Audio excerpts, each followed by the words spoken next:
En aquel tiempo se levantará Miguel, el gran príncipe que protegía a tu pueblo, y será tiempo de angustia, cual nunca fue desde que hubo gente hasta entonces. Pero en ese tiempo será librado tu pueblo, todos los que se hallen escritos en el libro.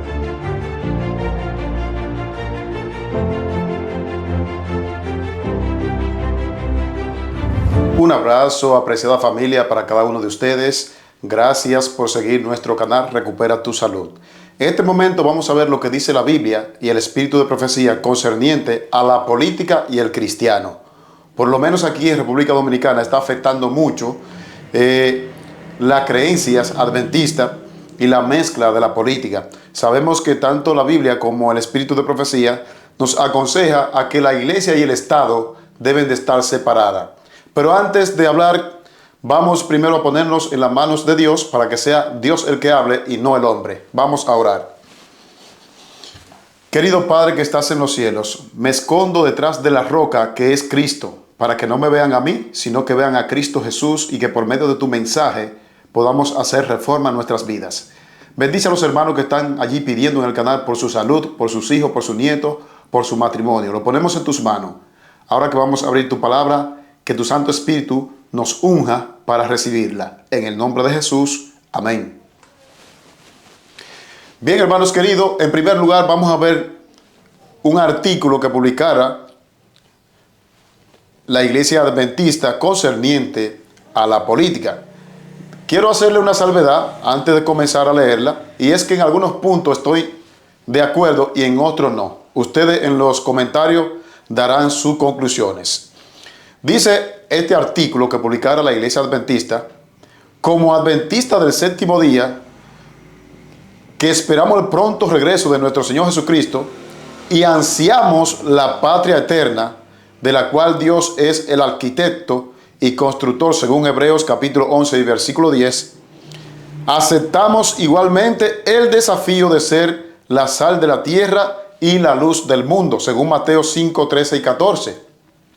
De esta manera, asumimos tanto el compromiso de predicar el Evangelio con sus valores eternos. Hasta ahora vamos bien, me gusta esa declaración. Como pueblo remanente, debemos procurar seguir el ejemplo de Cristo y abogar por la libertad de conciencia, eso es cierto, como parte integral de su misión evangélica. Esa declaración me parece muy atinada de parte de la Iglesia Adventista. Creo que quienes la hicieron se dejaron dirigir por Dios, porque ese es el plan de Dios realmente. Que nosotros promovamos la libertad de conciencia. Y aquí, como bien lo plantea esta declaración, somos llamados a ser la sal de la tierra, la luz de la tierra, y somos llamados a promover la segunda venida de Cristo. Esa es nuestra misión. Estamos de acuerdo. Ahora bien, yo quiero ver lo que dice Pablo en Romanos capítulo 13, desde el versículo 1 hasta el versículo 3, concerniente a nuestra posición delante de las autoridades. Dice allí Romanos 13, versículo 1, sométase toda persona a la autoridad, a las autoridades superiores, porque no hay autoridad sino de parte de Dios, y las que hay por Dios han sido establecidas. De modo que quien se opone a la autoridad, a lo establecido por Dios, se opone. Y los que resisten acarrean condenación para sí mismo. Luego añade el versículo número 3. Porque los magistrados no están para infundir temor al que hace bien, sino al que hace lo malo. Y luego hay una pregunta. ¿Quieres pues no temer las autoridades? Haz lo bueno y tendrás alabanza de ella. Notamos claramente que aquí el apóstol Pablo aconseja a nosotros respetar las autoridades no solamente eclesiásticas, sino también las autoridades seculares. Porque dice el apóstol Pablo que ellas fueron puestas por Dios. Ahora vamos a ver hasta qué punto nosotros como cristianos tenemos que someternos a las autoridades. Y este detalle es importante para que entremos en materia concerniente a la política. Ahora yo quiero compartir con ustedes una declaración que se halla en Consejo para la Iglesia, en la página 574. Consejo para la Iglesia, página 574. Los que enseñan la Biblia en nuestras iglesias y escuelas no tienen libertad de unirse para hacer público sus prejuicios en pro o en contra de hombres o a medidas políticas. Dice la mensajera del Señor aquí que los que enseñan la verdad en nuestras iglesias o escuelas no tienen libertad de unirse para hacer públicos sus prejuicios en pro o en contra de medidas políticas. ¿Qué es lo que está diciendo la mensajera? Que usted y yo como cristianos no debemos estar debatiendo entre un candidato y otro. Eso se ve feo y da mal testimonio. Eso lo hacen la gente del mundo. Vamos a seguir para que veamos todo lo que queremos enseñar. Porque al hacerlo, o sea, al debatir, excitan la mente de otros, induciéndolo a cada uno a defender su teoría favorita. Hay entre los que profesan creer la verdad presente algunos que se verán así incitados a expresar sus sentimientos y preferencias políticas. Tremendo. De manera que se produzca división en el seno de la iglesia. Hermano querido, da pena y tristeza cómo en los tiempos de política, señores, se ha metido el debate dentro de la iglesia. Lo que es el deporte, que tú eres de las Águilas, yo soy del Licey, o que tú eres de fulanito de tal y yo soy de fulanito de tal. Hermano, nosotros somos de Cristo. Ese es nuestro candidato, hermano querido. Así que la mensajera aconseja que aunque debemos respetar las autoridades, usted y yo tenemos que estar al margen de las actividades políticas. Ahora vamos a hacer una diferencia. No es lo mismo ocupar un puesto público que un puesto político. No es a eso que nos referimos. Así que tenemos que tener bien claro esa parte. Hay un principio que aconseja la inspiración de la separación entre iglesia y Estado. Eso ya lo hemos visto durante la historia. Nunca fue el plan de Dios de que la fe fuese mezclada con la política. Lo que lleva a cada una de esas clases o entidades a cumplir sus respectivas funciones sin interferir la una sobre la otra. Es decir, el gobierno por un lado haciendo su trabajo que respetamos y la iglesia por el otro lado haciendo su otro trabajo, que es la de predicar el santo evangelio. Así que vamos muy claro. El remanente cree que adoptar una postura que no involucre afiliación partidaria o cualquier tipo de compromiso en los partidos políticos es una de las maneras de mantener ese principio, de mantener la libertad de conciencia. Tal práctica debe ser la guía no solo de las organizaciones adventistas en todos los niveles administrativos, sino también de las instituciones mantenidas por estas, como los pastores y los miembros de iglesia. Para los últimos días, la corrupción estaría tan abundante en los líderes políticos que simplemente se haría difícil decidir por quién votar. Y aquí vamos a entrar en un terreno porque hay muchas personas que se van a un extremo que dicen, el cristiano no puede votar. La sierva de Dios no dice eso. Lo que ella dice es que en el tiempo en el que vivimos se hace muy difícil elegir porque tristemente todos están corruptos. Todos los que quieren llegar a la presidencia quieren llegar por intereses personales, tristemente. Bien, quiero leerte otra declaración que aparece en Consejo para la Iglesia en la página 575. El Señor quiere que su pueblo entierre las cuestiones políticas. ¿Qué es lo que el Señor quiere que su pueblo entierre? El Señor quiere que su pueblo entierre las cuestiones políticas. Está clarito, no hay que explicarlo. Acerca de estos temas, el silencio es elocuencia. Dios pide a sus seguidores que se unan en los puros principios del Evangelio que están claramente revelados en las Sagradas Escrituras. Eso es lo que Dios pide de nosotros, los principios que están tanto en la Biblia como en el espíritu de profecía. Pero no pide que yo ande caravaneando por ahí. No, Dios no pide eso. Ahora escuchen bien la declaración. No podemos votar sin el peligro de hacerlo por políticos corruptos, porque no sabemos para quiénes votamos. ¿Está claro? No podemos votar sin riesgo de tomar parte en el plan político. Es decir, en la época que estamos viviendo, hermano querido, se hace muy difícil decidir por una persona honesta, porque tristemente todos están iguales. Ahora, que hay que respetarlo, sí, porque Dios es quien quita y pone reyes. Pero se hace difícil elegir. No te está diciendo que es pecado votar. No. Lo que te está diciendo es que se hace difícil y por lo tanto te deja a que tú decidas. Como se hace difícil, yo opto por no hacerlo. La iglesia encuentra en las enseñanzas de Cristo y de los apóstoles base segura para evitar cualquier relación con las políticas. El mismo Jesús dijo en Juan capítulo 18 y el versículo 36, mi reino no es de este mundo. Amado, cada día que transcurre del planeta Tierra, usted y yo tenemos que estar más alejados de las cosas del mundo, porque el mundo pasa y sus placeres, pero los que hacen la voluntad de Dios permanecerán para siempre. Jesús dijo, mi reino no es de este mundo.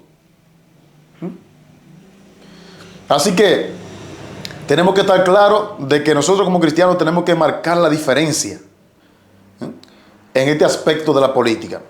Quiero compartir con ustedes consejo para la iglesia en la página 575. Dice, los que son verdaderamente cristianos, repito, los que son verdaderamente cristianos serán sarmiento de la vid verdadera y llevarán el mismo fruto que la vid. Si vamos a llevar el mismo fruto que la vid, en este caso la vid es Jesús, la planta principal. Y si vamos a dar los mismos frutos que Él dio, nosotros vemos cómo Jesús se mantuvo frente a los gobernadores en su tiempo. No le faltaba respeto, pero lo tenía por su lado, porque Jesús tenía una misión bien clara y definida de a qué Él vino a esta tierra. Así mismo nosotros como seguidores de Él debemos hacer lo mismo. Dice que aquellos que sean fruto de la vid verdadera obrarán en armonía, en compañerismo cristiano. No llevarán distintivos políticos. Atención aquí, no llevarán distintivos políticos, sino el distintivo de Cristo. Hermano, da pena. Yo he visto cristianos adventistas en caravana con bandera, haciéndole honor a hombres que posteriormente cogen los puestos y no obran de acuerdo a los principios divinos. Hombres que promuevan la corrupción. Cuando usted hace eso, se pone a caravanear, usted es partícipe de las decisiones que posteriormente se hacen. Aquí lo dice claramente. Ahora, algunos dirían, ¿qué hacemos entonces con Mateo 22, 21? En Mateo 22, 21, a Jesús le enseñaron la cara de la moneda y le preguntaron, ¿es lícito dar tributo a César? Y Jesús le preguntó, ¿de quién es la imagen en la moneda? Y ellos le dijeron, de César. Entonces Mateo capítulo 22, versículo 21, Jesús dijo, pues dad a César lo que es de César y a Dios lo que es de Dios. ¿Qué significa darle a César lo que es de César y darle a Dios lo que es de Dios? Bueno, yo quiero leerte en el comentario bíblico adventista, en el tomo 5 y en la página 33, para que ustedes vean a qué Jesús se refería.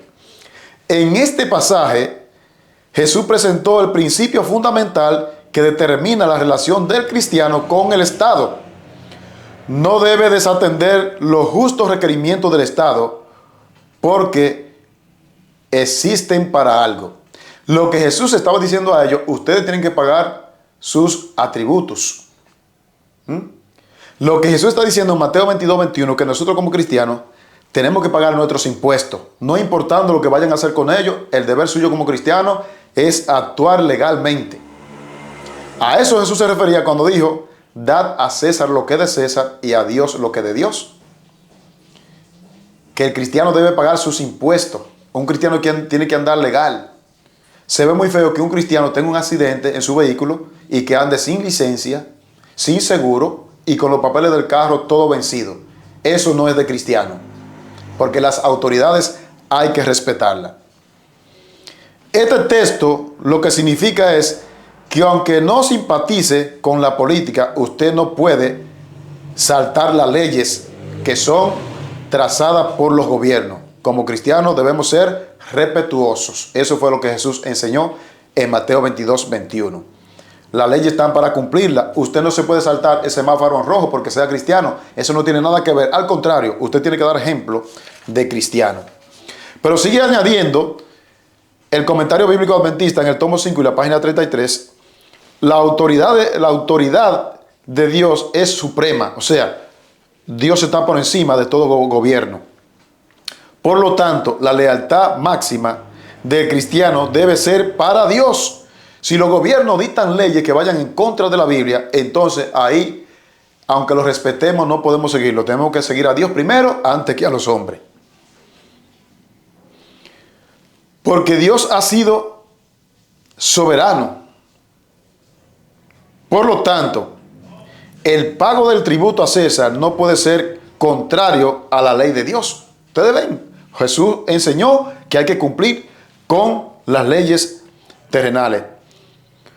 Así que los escribas y los fariseos pretendían entrampar a Jesús. Realmente fue una trampa que le pusieron, pero con Jesús no pudieron.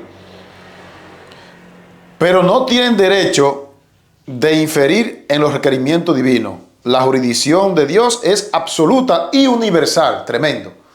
Ese comentario bíblico adventista, tomo 5, página 33, dándole respuesta a Mateo 22, 21. Ya estamos claros entonces qué Jesús quiso decir. Ahora, cuando los poderes temporales imponen la transgresión de las leyes de Dios, ya, aunque haya respeto, no puede haber transigencia. El cristiano tiene que estar firme como la brújula al polo, aunque esto le cueste cárcel o persecución. Pedro lo enseñó en el libro de los Hechos, el capítulo 5 y el versículo 9. Es menester obedecer a Dios antes que a los hombres. Cuando la Biblia enseña que hay que respetar las autoridades, es siempre y cuando éstas no violen las leyes divinas, los 10 mandamientos. El pueblo remanente reconoce las obligaciones de la ciudadanía, pero no se afilia a partidos políticos, ni participa de ciertas actividades. Y ahora voy a entrar aquí en un detalle muy interesante. Cuando dice que no participa de ciertas actividades, está hablando de caravana. ¿Qué hace un cristiano metido en una caravana? Si se arma un lío y a usted le dan un botellazo, ¿qué usted va a decir? Y se está dando ese caso, hermano querido. Cristiano metido en caravana, con bandera. A ese tipo de actividad es que se refiere el comentario bíblico. Ahora, ¿puede la iglesia recibir donaciones del gobierno? He escuchado muchos hermanos con esta inquietud. Y dicen, bueno, pero algunas iglesias reciben subvenciones del gobierno. Quiero decirle que en el año 1893, un pastor llamado A.T. Jones, que era dirigente de la iglesia adventista y que estaba establecido en una obra en Sudamérica, este se acercó al primer ministro de la colonia de Cabo, que era director de una compañía británica, y le pidió una cooperación para el primer colegio de la iglesia adventista en esa región. ¿Qué ocurre?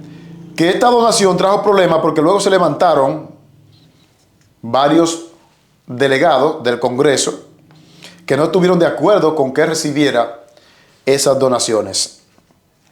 Entonces invitaron a la hermana Elena de White a una reunión dado a la discusión, porque habían unos que estaban de acuerdo con que se recibieran las donaciones del gobierno o de ese empresario, y otros no estaban de acuerdo. Entonces, la hermana Elena de White fue invitada a ese congreso, y ella entonces recibió una revelación de parte de Dios de acuerdo a lo que se debía hacer. Y yo quiero leértela. Se encuentra en un libro llamado Mensajera del Señor, en la página 22. Esta es una recopilación, ustedes lo pueden buscar, Mensajera del Señor, en la página 22. Escuchen lo que ella dijo. Dios posee nuestro mundo y ha colocado bienes en manos de los no creyentes, pero estos han de ser usados para realizar la obra que debe hacerse por un mundo caído. ¿Escucharon eso? Tremendo. Los adventistas deben usar de sabiduría al decidir qué y cuándo implementar los principios correctos. ¿Qué es lo que ella está diciendo en pocas palabras? Bueno, cuando se ofrece una ayuda, dependiendo de dónde venga el dinero, lo que los departamentales, llámese de la conferencia o de uniones y asociaciones, lo que tienen que hacer es caer de rodillas y pedir la sabiduría de Dios para ver si deben recibir las donaciones. Si la ayuda compromete los principios de libertad de conciencia, no deben recibirla. Pero si no compromete a la iglesia en nada, pueden recibirla. Es lo que está diciendo la mensajera del Señor. Seguimos leyendo.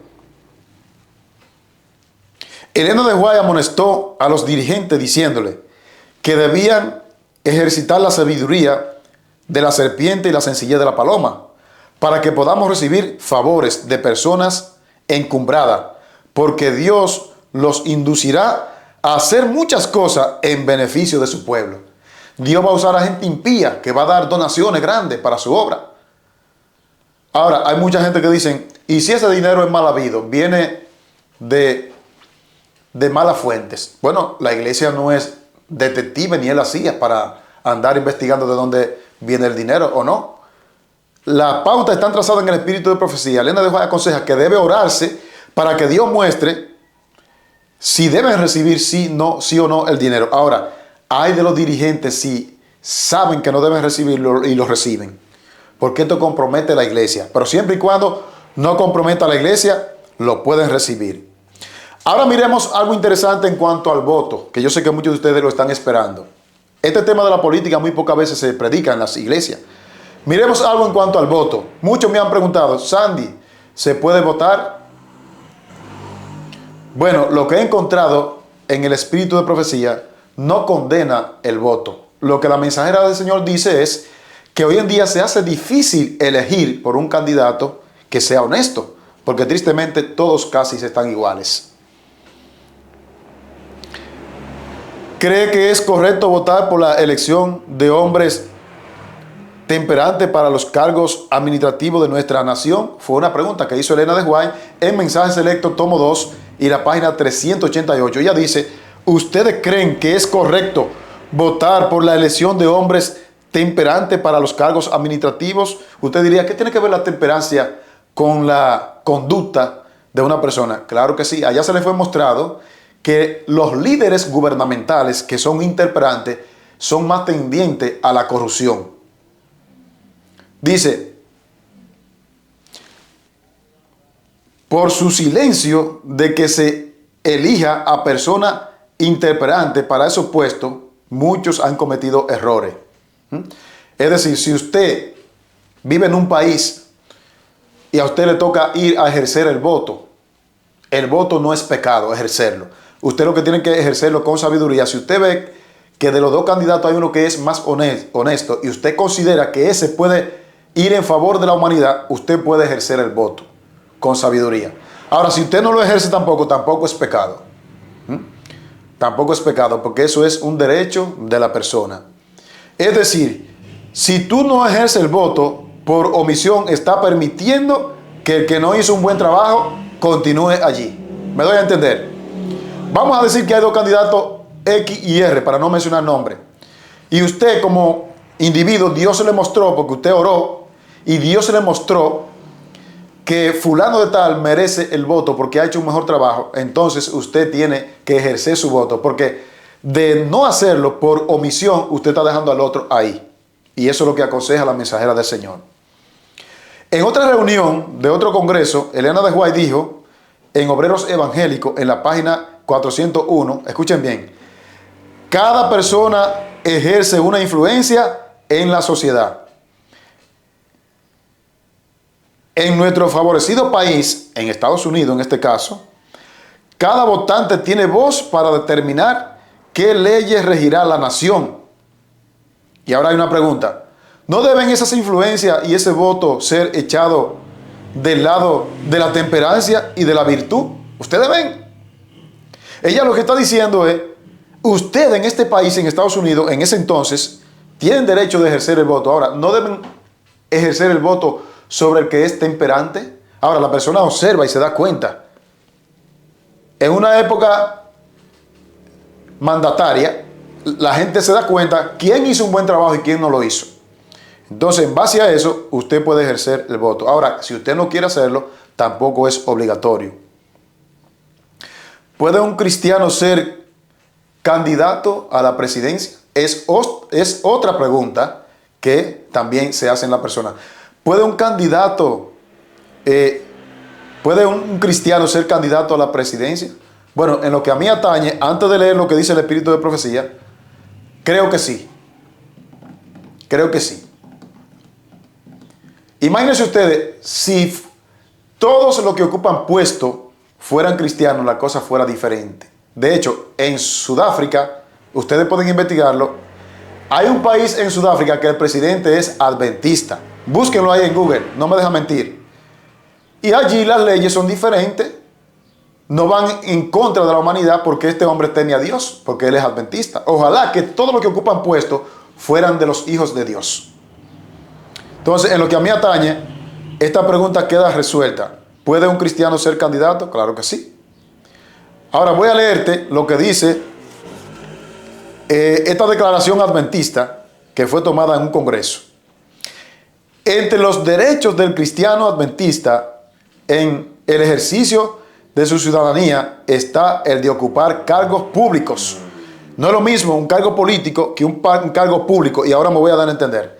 Un cargo político es todo lo que pertenecen a un partido tienen cargo, secretario de comité, ¿qué dirigente? No entiendo mucho de eso porque no estoy muy involucrado, pero yo sé que un partido político tiene su dirigencia, su directiva. Ahora, no es lo mismo usted pertenecer a un partido político que ejercer un cargo público.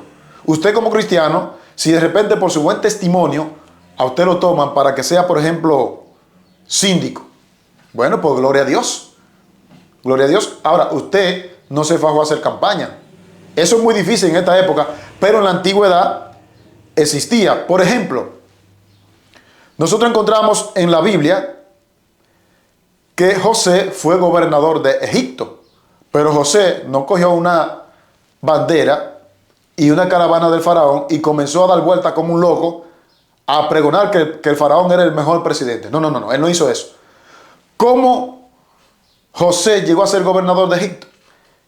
La campaña que él hizo fue que a pesar del chisme que la mujer de Potifar le armó allí, la trampa, a pesar de que fue a la cárcel, al calabozo, se mantuvo firme de parte de Dios.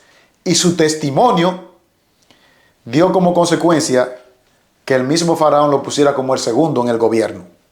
Es muy diferente a que usted esté por allí haciendo caravana y participando en cosas que no son de cristianos. Es muy diferente. Daniel y los 3 jóvenes hebreos ocuparon puesto público en Babilonia. Babilonia era la ciudad en ese entonces más corrupta que había en ese entonces, en el mundo de ese entonces. Y ellos fueron puestos por Nabucodonosor para ocupar puesto en el gobierno. Pero ustedes encontramos en la Biblia a Daniel con bandera y a los 3 jóvenes hebreos con bandera haciendo caravana. No. Por su testimonio, por su sabiduría que Dios le dio a ellos, por su fidelidad, ellos llegaron donde ellos llegaron. Es muy diferente. Hoy en día se hace un poco difícil eso. ¿Por qué? Porque tristemente muchos cristianos creen que el hecho de ser cristiano, Dios lo ha llamado a hacer cola, y no es así. El cristiano tiene que representar a Dios donde quiera que llegue. ¿Qué significa eso? Que si Sandy es promotor de la medicina natural, Sandy tiene que ser el mejor en su sitio, para honra y gloria de Dios, para levantar el nombre de Dios. Qué bonito es cuando la gente dice, Sandy me dio un remedio y se sanó. Eso no es por el poder de Sandy, es por la gracia que Cristo pone en Sandy.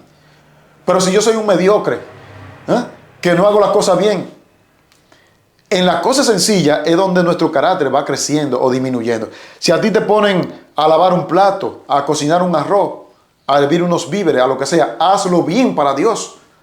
Todos los hombres que encontramos en la Biblia fueron grandes porque fueron humildes e hicieron las cosas bien como a Dios le agrada.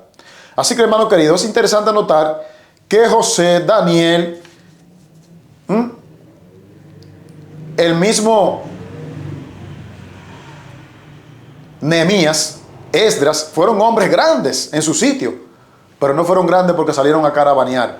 Fueron grandes porque estaban con el Dios verdadero, guardaban los mandamientos de Dios y como producto Dios lo levantó, porque la palabra de Dios dice: el que se humilla será ensalzado, pero el que se ensalza será humillado. Hermano querido, ha quedado claro la posición de nuestra iglesia, de la mensajera del Señor y de la Biblia concerniente a las autoridades. Ahora está de tu parte si tú quieres continuar haciendo caravana, dizque buscando cuña. Hay gente que para conseguir un trabajito comienzan a buscar cuña. Hermano, que tu cuña sea Cristo Jesús. Eso queda muy feo de un cristiano que necesita un empleo y comience a buscar cuña en los partidos políticos o comience a caravanear. No, hermano. Dios ha prometido que sus hijos fieles no mendigarán pan. Si tú eres fiel a Dios, Dios te va a exaltar por encima. Así que es mi deseo que si tú no sabías estos puntos, lo sepas y que lo pongas en práctica para honra y gloria de Dios. Te invito para que vayamos a Dios por medio de una oración. Querido Padre, gracias por tu palabra. Tu palabra tiene ejemplo para todo. Nuestro mayor ejemplo fue Cristo Jesús, que aunque respetó las autoridades, se mantuvo siempre al margen porque tenía una misión clara de venir a traer redención a la raza caída. Señor, como pueblo remanente, ayúdanos a tener principios claros y definidos concerniente a tu palabra. Señor, ayúdanos a respetar las autoridades, siempre y cuando no violen tus principios. Sabemos que llegará un momento que tendremos que decir: es menester obedecer a Dios antes que a los hombres. Mientras tanto ese momento llega, ayúdanos a serte fieles en lo mínimo en nuestra vida. En el nombre de Jesús, amén. Bien, hermanos queridos, gracias por seguir nuestro contenido. Un abrazo para todos. Recuerden compartir el mensaje con los demás. Si no se han suscrito, suscríbanse. Mientras más personas hay en el canal, más personas escuchan la verdad presente. Un abrazo para todos y nos vemos en otro tema. Bye. En aquel tiempo se levantará Miguel, el gran príncipe que protegía a tu pueblo, y será tiempo de angustia cual nunca fue desde que hubo gente hasta entonces. Pero en ese tiempo será librado tu pueblo, todos los que se hallen escritos en el libro.